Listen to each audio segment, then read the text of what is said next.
All. आज का topic जो है प्रोटीन सिंथेसिस में अगला टॉपिक ट्रांसलेशन है या अनुवादन जिसे हम कहते हैं, और उसमें पहला टॉपिक हम ले रहे हैं प्रोकैरियोटिक ट्रांसलेशन, यानी कि प्रोकैरियोटिक जीवों में अनुवादन की प्रक्रिया कैसे होती है। तो अनुवादन का अर्थ जो है वो हम समझ लेते हैं। सीधा सा मतलब है कि प्रोटीन का संश्लेषण होना। किससे? कि आरएनए से प्रोटीन का बनना। आरएनए कौन सा? मैसेंजर आरएनए से प्रोटीन का निर्माण कहां होता है? कोशिका द्रव्य में होता है। यह प्रक्रिया ट्रांसलेशन कहलाती है। कौन कौन सी मशीनरी भाग लेती है इसमें? इसमें मैसेंजर आरएनए भाग लेता है, इसमें राइबोसोम भाग लेता है, ठीक है, इसके साथ ट्रांसफर आरएनए भाग लेता है, उसके अकॉर्डिंग एमिनो एसिड आते हैं इसमें। तो ये सब चीजें जो हैं, ये जो जितनी भी मशीनरी है, ये सारी इस ट्रांसलेशन में इन्वॉल्व होती है। लेकिन प्रोकैरियोटिक जीवों में और यूकैरियोटिक जीवों में अंतर होता है ट्रांसलेशन में। तो पहले हम प्रोकैरियोटिक ट्रांसलेशन की बात करते हैं। ओवरव्यू इसका देख लेते हैं कि ट्रांसलेशन का मतलब क्या होता है। इसका मतलब है translating the sequence of A messenger RNA. Messenger RNA में निहित आनुवंशिक सूचनाओं को अमीनो अम्ल के रूप में प्रदर्शित करना। तो मैसेंजर आरएनए पे जो सीक्वेंस होती है नाइट्रोजन बेसेस की, उस पे जो कोडोन हम देखते हैं, तीन तीन न्यूक्लियोटाइड मिलकर के एक कोडोन बनाते हैं। हर एक कोडोन एक विशिष्ट अमीनो एसिड को रिप्रेजेंट करता है और उसके अकॉर्डिंग ही ट्रांसफर आरएनए एमिनो एसिड को लेके आता है और ला करके एक पॉलीपेप्टाइड की चेन बनाता है। तो यह प्रोसेस जो है ये ट्रांसलेशन कहलाती है। और इस प्रोसेस में हमने जैसे पहले भी अभी चर्चा करी, इस प्रोसेस में राइबोसोम जो है वो इन्वॉल्व रहते हैं। ये साइटोप्लाज्म में होती है, ठीक है। या फिर यदि हम यूकैरियोट्स की जब बात करेंगे तो वहां पर एंडोप्लाज्मिक रेटिकुलम, जिसमें दो टाइप होते हैं, रफ और स्मूथ। तो रफ एंडोप्लाज्मिक रेटिकुलम में राइबोसोम अटैच होते हैं और वहां भी प्रोसेस होती है ट्रांसलेशन की। तो ये जो है कि डीएनए के ट्रांसक्रिप्शन से आरएनए का निर्माण और उसके पश्चात आरएनए से प्रोटीन का निर्माण जो होता है, यह प्रोसेस ट्रांसलेशन कहलाती है ना। अब राइबोसोम की पे हम पहले चर्चा कर चुके हैं, वीडियो उपलब्ध है यूट्यूब चैनल पर। राइबोसोम के नाम से प्रोकैरियोटिक राइबोसोम 70S प्रकार के, यूकैरियोटिक राइबोसोम 80S प्रकार के। उन राइबोसोम की छोटी यूनिट, उसकी बड़ी यूनिट, उनकी साइट कौन कौन सी है, इनके कार्य क्या क्या है, उसके बारे में विस्तृत वीडियो पहले से अवेलेबल है। आप उसी चैनल पे जाकर के देख सकते हैं मेरे वीडियो। और अब हम इसको शॉर्ट में हम देख लेते हैं कि प्रोटीन ट्रांसलेशन में जो सबसे मुख्य भूमिका जो राइबोसोम्स की होती है, तो राइबोसोम पे कौन कौन सी वह स्थान होते हैं, साइट होते हैं, जो प्रोटीन के ट्रांसलेशन में हेल्प करते हैं।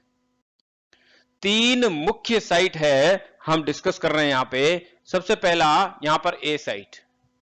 ए साइट का मतलब है amino acyl transfer RNA binding site. A यानी amino acyl t RNA binding site.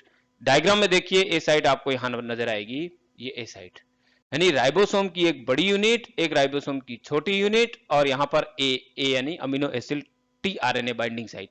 यह वह साइट है जिसमें वृद्धिकरण या इलोंगेशन के दौरान इसमें specific amino acid T RNA आकर के अटैच होते हैं, ठीक है ना। पहले यहां पर अमीनो एसिड सबसे पहले जो ट्रांसफर आरएनए आएगा वो इसी पे आकर के अटैच होगा, ए साइट पे, इसलिए इसको कहते हैं amino acid tRNA binding site. दूसरी साइट जो है वो है पी साइट। कौन सी साइट?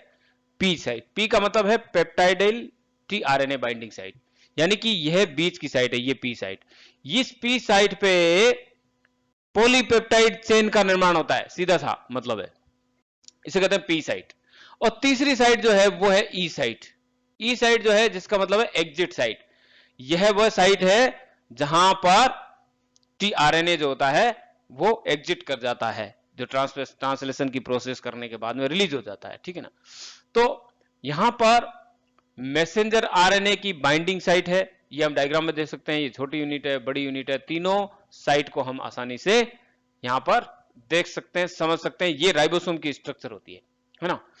तो अब आगे चलते हैं हम और यह देखते हैं कि ये प्रोसेस जो होती है इसके तीन मुख्य भाग है, तीन स्टेप। वही यहां पे इनिशिएशन भी होता है, एलोंगेशन प्रोसेस, और बाद में टर्मिनेशन होता है। तो पहली स्टेप जो है जिसमें इनिशिएशन, यानी इनिशिएशन का मतलब ट्रांसलेशन के लिए तैयार होना, एलोंगेशन में पॉलीपेप्टाइड चेन का निर्माण होना, टर्मिनेशन में पॉलीपेप्टाइड चेन बनने के बाद में उसको अलग हो जाना। एक चीज को हम बिल्कुल दिमाग में रखेंगे कि प्रोकैरियोटिक ट्रांसलेशन की बात चल रही है, इसका मतलब यह हुआ कि जब इसमें ट्रांसक्रिप्शन चल रहा होगा, यानी कि आरएनए का निर्माण चल रहा होगा, उसी दौरान साथ ही साथ ट्रांसलेशन चलता है। दोनों चीजें साथ साथ चलती है प्रोकैरियोटिक जीवों में, ठीक है ना। इसे कहते हैं हम कि एटीन्यूएशन कहते हैं, है ना। तो ये चीज जो है यूकेरियोट्स में अलग अलग होता है, उसमें ट्रांसक्रिप्शन अलग होता है, ट्रांसलेशन अलग होता है। तो यहां हम ओवरव्यू देख लेते हैं कि प्रोसेस होती कैसे है। इस डायग्राम में यदि हम देखते हैं 5 to 3 डायरेक्शन में, यहां पर start codon AUG, stop codon यूएजी। तो मैसेंजर आरएनए की स्ट्रक्चर हम पहले से डिस्क्राइब कर चुके हैं। तो एक तो मैसेंजर आरएनए हो गया, एक हो गई यहां पर राइबोसोम की छोटी यूनिट हो गई, स्मॉल यूनिट, एक राइबोसोम की बड़ी यूनिट हो गई, और ये टीआरएनए हो गया जिस पर एंटी कोडोन है, कोडोन के ऑपोजिट, ठीक है। ये टीआरएनए विशिष्ट है जिसके ऊपर ये एमिनो एसिड जो है यहां पर अटैच है। अब ये पूरी मशीनरी इनिशिएशन प्रोसेस के दौरान क्या होता है कि यहां पर एक कॉम्प्लेक्स बनता है, ट्रांजिशनल कॉम्प्लेक्स का निर्माण होता है, ठीक है। और इसमें पहला एमिनो एसिड जो है वो आकर के टीआरएनए पे जुड़ा होता है और वो स्टार्ट कोडोन पे आकर के अटैच होता है। तो यहां आप देखिए कि एयूजी स्टार्ट कोडोन होता है, इस पे यूएसी एक पहला एमिनो एसिड जो है वो यहां पर ट्रांसफर आरएनए लेकर के आ जाता है और ये जुड़ जाता है। ध्यान रहे, पहला टीआरएनए जो आएगा और जिस एमिनो एसिड को लेके आएगा वो एमिनो एसिड प्रोकैरियोट्स में फॉर्मिल मिथियोनिन अमीनो एसिड होगा। Formal methionine, METH, formal methionine amino acid होगा। और पहला जो अमीनो एसिड आएगा वो पी साइड पे आके अटैच होगा। कौन सी साइड पे? पी साइड पे आकर के अटैच होगा। वो ए साइड पे नहीं आएगा, चाहे यूकैरियोट्स हो चाहे प्रोकैरियोट्स हो, दोनों में पहला अमीनो एसिड पी साइड पे ही आएगा, ये हमको ध्यान रखना। उसके बाद जितने भी अमीनो एसिड आएंगे, ट्रांसफर आरएनए आएंगे, वो सारे ट्रांसफर आरएनए ए साइड पे आके जुड़ेंगे। तो इनिशिएशन प्रोसेस जो होती है उसमें पहले स्टेप में पी साइड पे टीआरएनए आके अटैच होगा और यहां पर कोडोन जो होगा, स्टार्ट कोडोन जो होगा, उस स्टार्ट कोडोन पे आकर के ये tRNA formal methionine amino acid को लेके आएगा। और यह स्टेप जो है ये ट्रांजिशनल इनिशिएशन कॉम्प्लेक्स जो है वो बनाती है ट्रांसलेशन का। दूसरी स्टेप जो होती है वो इलोंगेशन होती है। इलोंगेशन की हम बात कर रहे हैं जहां पर विशिष्ट अमीनो जो कोडोन होगा, कोडोन के अकॉर्डिंग अमीनो एसिड आते रहेंगे और वो ए साइड पे आएंगे और ए साइड पे आकर के ये यहां पर अमीनो एसिड जुड़ते जाएंगे और पूरी पॉलीपेप्टाइड चेन का निर्माण पी साइड पे होता रहेगा और ये चलता रहेगा। और टर्मिनेशन में ये पॉलीपेप्टाइड चेन जो है वो अलग हो जाएगी इससे पूरा ही प्रोसेस से और ये रिलीज हो जाएगा। ये हो जाता है स्टॉप कोडोन की बात चल रही है। अब हम बात कर रहे हैं यहां पे आगे कि ये जो ट्रांसफर आरएनए होता है ये एक्टिव ट्रांसफर आरएनए में कैसे कन्वर्ट होता है, इस पे एमिनो एसिड आकर के पर्टिकुलर कैसे जुड़ते हैं। तो यहां एक विशिष्ट एंजाइम होता है अमीनो एसिल टीआरएनए एंजाइम, ठीक है, ठीक है। और इस अमीनो एसिल जो ट्रांसफर आरएनए होता है एंजाइम, इस एंजाइम की यदि हम बात कर रहे हैं, ये एमिनो एसिड को एक्टिवेट करता है उसका, तो इसे कहते हैं एमिनो एसिड एक्टिवेशन। तो यहां ये एंजाइम है जो टीआरएनए सिंथेटेज एंजाइम। इस एंजाइम पर ये साइट जो है, ये साइट किसकी है? ये अमीनो एसिड की साइट है जहां पर अमीनो एसिड आके अटैच होता है। और दूसरी साइट जो है वो ट्रांसफर आरएनए की है। तो हर एक ट्रांसफर आरएनए का एंजाइम जो होता है वो उसका विशिष्ट होता है ना। और इस प्रकार अमीनो एसिड को ट्रांसफर आरएनए पे अटैच करने का काम ये कौन करेगा? यही tRNA, amino acid tRNA synthetase enzyme करेगा। तो प्रत्येक अमीनो एसिड का उसका अपना एंजाइम होता है। तो ये एक तरीके से एक सेकेंडरी जेनेटिक कोड के रूप में काम करता है।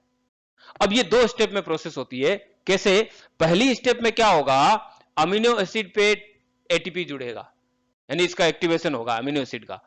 और जब वो एटीपी जो है इस पे अटैच होगा और इसको एक्टिवेट करेगा, तो उस समय एक्टिवेट करने के बाद में दूसरी स्टेप में यहां पर टीआरएनए जो होगा उस पर जाकर के ये अमीनो एसिड टीआरएनए का निर्माण करेगा। समझ में आए? दो स्टेप है। पहली स्टेप जिसमें अमीनो एसिड जो है उसका एक्टिवेशन होगा फास्फोराइलेशन के द्वारा। तो यहां पर एक्टिव साइट है और इस एक्टिव साइट पे यहां पर एक ये अमीनो एसिड जो जुड़ेगा तो टीआरएनए यहां पे जुड़ जाता है और ये टीआरएनए पे एटीपी आएगा और एटीपी क्या करेगा, एनर्जी खर्च करेगा और इस अमीनो एसिड को अटैच कर देगा ट्रांसफर आरएनए पर। तो एक हाई एनर्जी बॉन्ड का निर्माण यहां पर हो जाता है। तो यह टीआरएनए की जो 3 एंड होता है उस पे आकर के ये अटैच होता है ना। तो पहला जो है स्टेप जिसमें एटीपी वाला स्टेप हो गया और सेकंड स्टेप जो है जिसमें अमीनो एसिड जो है वो टीआरएनए पे आकर के अटैच हो जाएगा। तो ये अमीनो एसिड टीआरएनए का निर्माण करेगा, साथ में एएमपी और पायरोफॉस्फेट जो है मॉलिक्यूल निकल जाएंगे। तो ये स्टेप जो है ये स्पेसिफिक होती है पर्टिकुलर अमीनो एसिड के लिए, उसका पर्टिकुलर जो एंजाइम होता है, और एक separate amino acid tRNA synthetase जो होता है वो हर एक अमीनो एसिड के लिए, यानी कि 20 प्रकार के अमीनो एसिड है तो 20 प्रकार के एंजाइम है, इसलिए पर्टिकुलर एंजाइम के लिए पर्टिकुलर अमीनो एसिड होता है। तो इसको हम ये कह सकते हैं कि पर्टिकुलर अमीनो एसिड के लिए पर्टिकुलर एंजाइम होता है, ये भी कह सकते हैं। ये एक सेकेंडरी जेनेटिक कोड के रूप में काम करता है। तो इस रिएक्शन से हम इसको अच्छी तरह से समझ सकते हैं। अब हम इस प्रोसेस की इनिशिएशन पे आते हैं। तो हमने ये देखा कि पहला जो कोडोन है वो फर्स्ट कोडोन वो स्टार्ट कोडोन कहलाता है और इस स्टार्ट कोडोन को इनिशिएशन कोडोन के नाम से भी जाना जाता है। क्वेश्चन आते हैं, ध्यान रखना, स्टार्ट कोडोन या इनिशिएशन प्रारंभन कोडोन वो कौन सा है? AUG है। AUG किसका है? मिथियोनिन का है। ठीक है, ये मिथियोनिन का है। जब हम प्रोकैरियोट की बात करेंगे तो फॉर्मिल मिथियोनिन लिखेंगे। तो यहां पर formal methionine transfer RNA use होता है और इस इनिशिएशन कोडोन पे आकर के जुड़ता है, इसलिए इसको इनिशिएटर ट्रांसफर आरएनए भी कहते हैं। तो यहां पर मैसेंजर आरएनए देखिए, यहां पर AUG कोडोन है, ये स्टार्ट कोडोन मैसेंजर आरएनए। अब क्या है कि फर्स्ट एमिनो एसिड जो होता है वो एक न्यू प्रोटीन यानी कि एन फॉर्मिल मिथियोनिन जो होता है जिसको FMET कहते हैं, ये यहां पर जुड़ा रहता है। ये देखिए आप, जो पहला जो इनिशिएटर ट्रांसफर आरएनए आता है जिसके ऊपर फॉर्मिल मिथियोनिन लिखा हुआ है, ये आकर के अटैच होगा। साथ ही साथ एक स्पेसिफिक छोटी सी सीक्वेंस होती है, ये छोटी सी सीक्वेंस जो प्यूरिन रिच होती है AGGU, यानी ये सीक्वेंस साइन डेल्गर्नो सीक्वेंस कहलाती है और ये स्टार्ट कोडोन के आगे की तरफ यहां पे स्थित होती है। ये स्पेसिफिक है, क्वेश्चन पूछा जाता है कई बार कि AUG जो स्टार्ट कोडोन होता है उस स्टार्ट कोडोन से आगे की तरफ एक स्पेसिफिक जो है साइन डेल्गर्नो सीक्वेंस पाई जाती है, उससे -4 रीजन पर प्यूरिन होता है, एडेनिन या ग्वानिन, वो यदि प्रेजेंट है तो ही ये स्टार्ट कोडोन का नाम के रूप में AUG काम करेगा। इसे कोजेक रूल भी कहा जाता है कि AUG, हर कोई AUG स्टार्ट कोडोन का काम नहीं करता है, -4 पे कोई प्यूरिन होना चाहिए। ठीक है, यदि नहीं है इसका मतलब वो स्टार्ट कोडोन का काम नहीं करेगा। तो -4 का मतलब ये हुआ कि A जो स्टार्ट हो रहा है ये +1 से स्टार्ट हो रहा है। ठीक है, A की जो पोजीशन है वो +1 है, तो पीछे -4 पे जाएंगे, ये कोजेक रूल है। तो यहां पर हम देखते हैं कि मशीनरी के रूप में 30S राइबोसोम की छोटी यूनिट जो है वो आके अटैच होती है। तो 3 साइट इसमें यहाँ पे देखा 1 2 3 इनिशिएशन फैक्टर होते हैं, उसके साथ एक GTP मॉलिक्यूल एनर्जी के रूप में क्वेश्चन पूछा जाता है। ट्रांसलेशन में एनर्जी मॉलिक्यूल कौन सा काम में आता है? GTP आता है, नॉट ATP। GTP क्या करता है? ये ट्रांसक्रिप्शनल फैक्टर होते हैं, इनिशिएशन ट्रांसलेशन, ठीक है, इनिशिएशन ट्रांसलेशन फैक्टर होते हैं। तो TF होते हैं, ये आकर के यहाँ पे अटैच होते हैं। तो फर्स्ट सेकंड थर्ड ये छोटी यूनिट पे अटैच होंगे 3, और यहाँ पे GTP मॉलिक्यूल, ये इनिशिएटर फॉर्मिल मिथियोनिन का ट्रांसफर आरएनए, ये मैसेंजर आरएनए, ये सारे मिलकर के एक इनिशिएशन कॉम्प्लेक्स बनाते हैं, पूरा 30S इनिशिएशन कॉम्प्लेक्स आप देखिए। और छोटी यूनिट जो है वो किससे बनी है? 16S के rRNA से बनी हुई है, 16S के rRNA से मिलकर बनी हुई है। और इस RNA की सीक्वेंस और साइन डेल्गर्नो सीक्वेंस दोनों एक दूसरे की पूरक होती है, तभी आकर के ये छोटी यूनिट यहां पे अटैच होती है और इस मैसेंजर RNA को आइडेंटिफाई करने का काम करती है। नहीं तो ये 30S भी इस मैसेंजर RNA पर आकर के अटैच नहीं हो पाएगा। तो यहां पर यही बात हम यहां पे कर रखे हैं कि जो 30S जो राइबोसोम की यूनिट होती है, इस पे ये सारी मशीनरी अटैच होकर के यहाँ पर एक कॉम्प्लेक्स का निर्माण करती है। और इसमें जो फैक्टर जुड़ते हैं, इनिशिएशन फैक्टर जो कहते हैं, ये 3 होते हैं, फर्स्ट, सेकेंड एंड थर्ड। और ये फर्स्ट, सेकेंड, थर्ड जो है यहाँ पर के आकर के अटैच होते हैं और बाद में थर्ड निकल जाता है और फर्स्ट और सेकंड जो है इस पे जुड़े रहते हैं। वो फर्स्ट सेकंड भी बाद में निकल जाते हैं जब बड़ी यूनिट आकर के यहाँ पर अटैच होती है। तो बड़ी यूनिट अटैच होगी तो जीडीपी भी निकल जाएगा और ये ट्रांसक्रिप्शन फैक्टर भी निकल जाएगा और ये कंप्लीटली आपका एक कॉम्प्लेक्स बन गया पूरा। 70S इनिशिएशन कॉम्प्लेक्स का निर्माण हो गया। इसमें पहले छोटी यूनिट जुड़ी, ट्रांसफर आरएनए जुड़ा, इनिशिएशन फैक्टर जुड़े, फिर निकल गए, उसके बाद में एनर्जी के रूप में जीटीपी मॉलिक्यूल काम में आया, देन पूरी लार्ज यूनिट इस पे अटैच हो गई। अब आप देख लीजिए कि इनिशिएशन में पहला टीआरएनए जो मिथियोनिन का है, ये कहां अटैच हुआ है? पी साइड पे अटैच हुआ है। एक खाली है अभी, देखिए। तो हमने पहले भी चर्चा करी कि स्टार्ट कोडोन जो होता है एयूजी, उस पे सबसे पहले एंटीकोडोन के लेके आएगा, एंटीकोडोन के रूप में transfer RNA formal methionine P side पे आएगा। तो ये प्रोसेस जो है ये इसकी इनिशिएशन प्रोसेस है। इलोंगेशन प्रोसेस जो होता है वो जिसमें पॉलीपेप्टाइड चेन का निर्माण होता है, क्योंकि AUG की पोजीशन के बाद में फॉर्मिल मिथियोनिन पहला ट्रांसफर आरएनए आता है, फॉर्मिल मिथियोनिन एमिनो एसिड आता है, उसके बाद में नेक्स्ट जितने भी कोडोन आएंगे वो मैसेंजर आरएनए के 5 to 3 डायरेक्शन में आगे की तरफ ये मूव करते जाएंगे और मूव करके यहां पर ट्रांसफर आरएनए जो होता है वो मूव नहीं करता है, यहां पर ये मशीनरी जो है वो आगे की तरफ राइबोसोम मूव करता है कोडोन टू कोडोन। और ए साइट जो होता है, इस ए साइट के ऊपर आकर के नया कोडोन जुड़ता है। अब इस पूरे इलोंगेशन प्रोसेस जो होता है इसमें एक साइकिल चलता है, इलोंगेशन साइकिल, यानी कि 3 स्टेप होती है।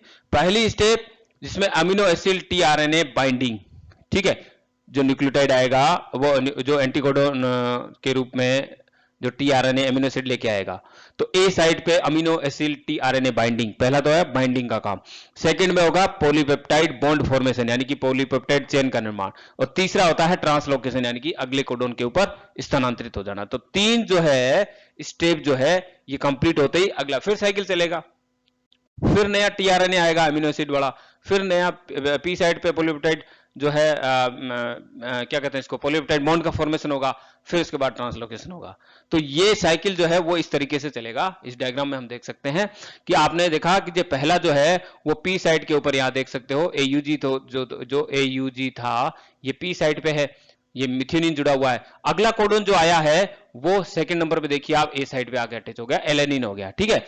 तो पहली और दूसरी पे ये अटैच हुआ और यहां पर ये पहली स्टेप जो हम अमीनो एसिड साइट वाली देख रहे हैं, ये अटैच होने के बाद में सेकंड आता है कि पेप्टाइड बॉन्ड का फॉर्मेशन होगा, यानी कि मिथियोनिन जो होगा वो यहां से कट करके पी साइड से कहां जुड़ेगा, एलेनिन से जुड़ जाएगा, यानी कि यहां से जुड़ गया, ये हो गया पेप्टाइड बॉन्ड का फॉर्मेशन। अब क्या होगा, ट्रांसलोकेशन। ट्रांसलोकेशन किसका, ये जो यूनिट है पूरी की पूरी 30 और 70S राइबोसोम की, ये मूव कर जाएगी अगले कोडोन की तरफ। जो ही अगले कोडोन पे मुड़ेगी तो एयूजी पीछे की तरफ ई साइड पे आ जाएगा, ठीक है। और बाद में यहां पर जो अमीनो एसिड वाले ए साइड पे जो जगह थी वो पी साइड पे मूव कर जाएगी और एलानिन के साथ ये मिथियोनिन जुड़ा हुआ है। अब नया अमीनो एसिड आएगा वो ए साइड पे आएगा, इस प्रकार ये साइकिल चलता रहेगा। तो ये जो है पॉलीपेप्टाइड चेन का निर्माण ऐसे चलता रहता है। अब है टर्मिनेशन की ये प्रोसेस रुकती कैसे है। ट्रांसलेशन की प्रोसेस तब रुकेगी जब लास्ट में टर्मिनेशन कोडोन आ जाएगा।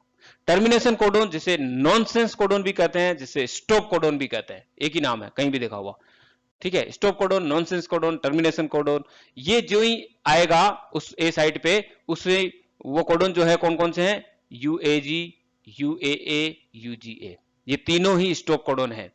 और यहां पर रिलीजिंग फैक्टर आकर के जुड़ जाएंगे, वहां पर कोई एंटीकोडोन के रूप में ट्रांसफर आरएनए अमीनो एसिड नहीं लाएगा, उस पे क्या होगा, रिलीजिंग फैक्टर आकर के जुड़ जाते हैं, फर्स्ट, सेकंड, थर्ड। अब इनका रोल अलग होता है कि फर्स्ट कहां जुड़ेगा, सेकंड कहां जुड़ेगा, थर्ड का क्या रोल है। तो यहां हम देख लेते हैं कि ट्रांसक्रिप्शन, ये रिलीजिंग फैक्टर फर्स्ट या सेकंड जो होता है ये कहां जुड़ते हैं, ये ए साइट के ऊपर या उसके आसपास आकर के अटैच होते हैं। लेकिन थर्ड जो होती है वो जीटीपी के साथ में राइबोसोम के ऊपर कहीं भी अटैच हो जाता है। फर्स्ट रिकॉग्नाइज करता है यूएए और यूएजी को, वहीं रिलीजिंग फैक्टर 2 पहचान करेगा किसकी, यूएए और यूजीए को, ठीक है। तो यहां पर रिलीजिंग फैक्टर 2 जो है वो यूएए पे जुड़ जाएगा दोनों में, ठीक है। बाकी तो ये थर्ड का है वो राइबोसोम की यूनिट पे जुड़ता है। तो फ्री पॉलीपेप्टाइड जो होती है, चेन होती है, वो राइबोसोम को छोड़ देगी, अलग हो जाएगी, मैसेंजर आरएनए अलग हो जाएगा, टीआरएनए अलग हो जाएगा, और राइबोसोम की जो दोनों यूनिट होती है वो भी अलग हो जाएगी। इस प्रकार वो वापस अलग होकर अगले ट्रांसलेशन के लिए अपने आप को रेडी करेगी। तो यहां हम देख सकते हैं टर्मिनेशन की प्रोसेस को कि कैसे देख सकते हैं। ये देखिए आप, जो ही लास्ट में ये पॉलीपेप्टाइड चेन बन रही है, यहाँ पे एलोंगेशन चल रहा है, पूरी लंबी चेन बन गई, पॉलीपेप्टाइड चेन का निर्माण हो रहा है। लास्ट में जो ही स्टॉप कोडन आया UAA, तो वहां पर रिलीजिंग फैक्टर जो है 2 आकर के अटैच हो गया। 2 अटैच हो गया, तो अब ये जो पॉलीपेप्टाइड चेन है, ये आगे है ही नहीं अमीनो एसिड, तो ये रिलीज हो जाएगी, ये नहीं बन गई।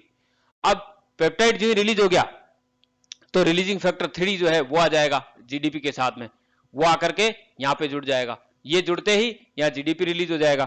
ठीक है, जीडीपी रिलीज होते ही अगले स्टेप में क्या होगा, यहाँ रिलीजिंग फैक्टर 2 रिलीज हो जाएगा। रिलीजिंग फैक्टर 2 रिलीज हो गया, तो अब तो क्या बच गया, 3 बच गया इसके साथ। ठीक है, देन अगेन यहाँ पर क्योंकि जीटीपी अगेन आया था, देन अगेन जीटीपी हाइड्रोलाइसिस होगा, देन ये रिलीजिंग फैक्टर 3 भी हट गया। तो ये सारी यूनिट आपस में डिसकनेक्टेड हो जाएगी। तो ये इसका टर्मिनेशन है ट्रांसलेशन का।